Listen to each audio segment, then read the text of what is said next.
un économiste s'intéresse aux drogues, j'ai envie de dire pourquoi pas. C'est pas interdit.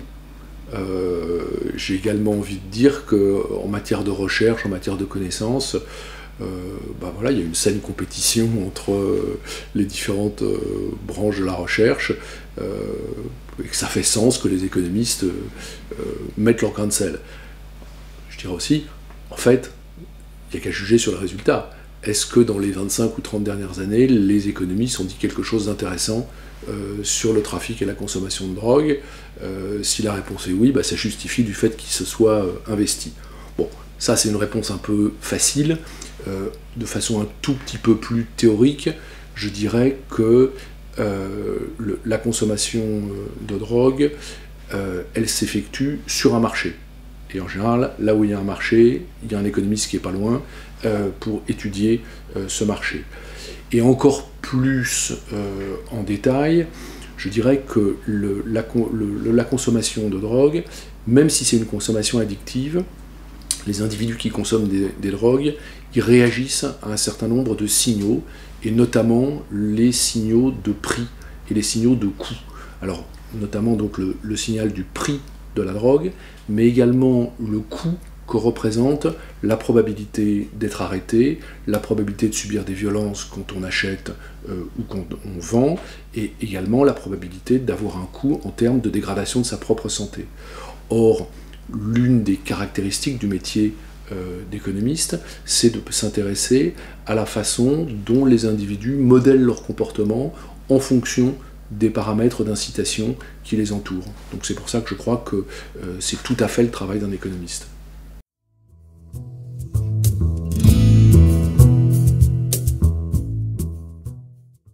Le coût social, pour les économistes, on dit aussi le coût externe, c'est-à-dire le coût que la pratique des uns inflige aux autres. Donc, qui sont les uns, qui sont les autres? Alors d'abord, il y a une petite ruse, c'est que dans ce calcul, on considère que le fumeur ou le consommateur d'alcool, il est doté d'un double moi, on dit un double self en anglais, c'est-à-dire qu'il y a moi et moi qui fume. Et moi qui fume inflige un coût à moi qui ne fume pas. Donc c'est assez important parce que ça veut dire que toutes les conséquences qui sont infligées par les fumeurs aux fumeurs eux-mêmes vont faire partie du coût. C'est-à-dire que la valeur des décès, la valeur des cancers, tout ça, on va considérer que c'est une conséquence non intentionnelle du fait de fumer ou du fait de boire. Et ce qui explique que le chiffre soit assez important et ne se réduise pas au tabagisme passif ou aux conséquences pour les tiers de la consommation d'alcool. Donc on prend ce qui concerne les gens et ce qui concerne les tiers. Alors c'est quoi? C'est évidemment les décès, les gens meurent, c'est une perte pour la collectivité, c'est la valeur des incapacités liées aux maladies, au traitement, c'est les coûts des soins, c'est également, alors là c'est en plus, c'est le fait que si les gens décèdent tôt, eh bien on ne leur verse pas des retraites, c'est une économie pour les finances publiques. Alors là-dessus il n'y a pas...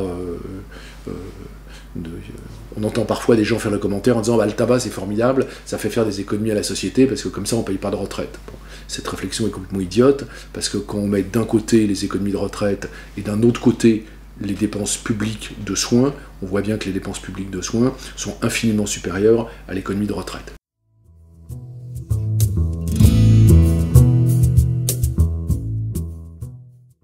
La question effectivement est de savoir si les individus qui consomment des drogues ont le droit, ou si la société a raison ou aurait raison de reconnaître à ces individus le droit d'infliger au reste de la collectivité des coûts. Parce qu'il y a un premier modèle qui consisterait à dire, bon écoutez, les choses sont simples, vous êtes informé, vous êtes au courant que le fait de fumer c'est pas excellent pour la santé, vous avez des maladies, très bien, vous assumez personnellement le coût des maladies que vous vous infligez. Alors, dans ce cas-là, on pourrait imaginer des systèmes d'assurance, où bien évidemment, les gens qui fumeraient auraient des assurances qui leur coûteraient plus cher que ceux qui ne fument pas.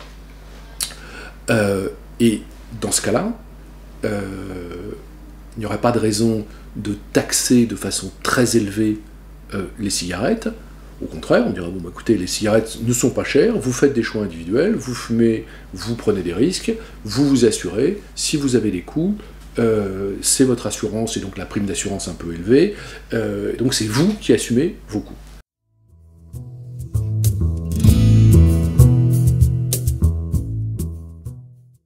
C'est complexe de savoir quels sont les comportements à risque dont le coût des conséquences devrait être privatisé.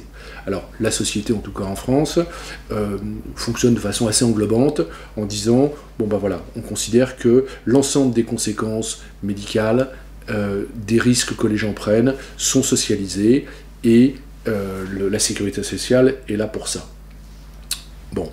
L'autre raison pour laquelle un modèle d'individualisation des coûts est un peu compliqué, c'est que, et ça nous ramène à une question qui est assez intéressante pour les économistes, c'est dans quelle mesure les individus qui consomment des drogues sont rationnels. Bon. Alors, et ça nous amène à la question de l'addiction. Si vous prenez les fumeurs, par exemple, 75% des fumeurs regrettent d'avoir commencé à fumer. Donc je dirais, il y a très très peu de fumeurs heureux. La majorité des fumeurs disent, ah bah, si j'avais su, si j'avais pu, si c'était à refaire, je ne le ferais pas. Donc on a le sentiment que ces gens ne sont pas des individus qui font chaque matin un choix libre, en disant, écoutez, voilà, moi je vis en fumant, et j'en assume les conséquences. Bon. On voit bien que ces gens sont dans une spirale d'addiction, et que, même si leur rationalité, à mon sens, est intacte, en tout cas, ils ont un certain nombre de ce qu'on appelle de biais cognitifs qui font qu'ils ont énormément de mal à prendre aujourd'hui des décisions qui seraient bonnes pour eux dans le long terme, et donc ils ont tendance à prendre aujourd'hui des décisions de faiblesse qui satisfont leurs intérêts immédiats, mais qui se jouent aux dépens de leurs intérêts de long terme qui, si on les interroge, ils en sont parfaitement conscients et ils disent, bah oui, si je pouvais, bien sûr que sur le long terme, j'arrêterais de fumer. Donc il y a vraiment des conflits de temporalité chez les individus, des difficultés à sortir de la consommation des drogues, qui sont là aussi un autre bon argument pour penser que la responsabilisation par les coûts n'aurait pas un effet dissuasif satisfaisant. Disons qu'il y aurait peut-être un effet dissuasif, en tout cas pour certains, mais que le coût en termes d'assurance et de maladie risque d'être exorbitant.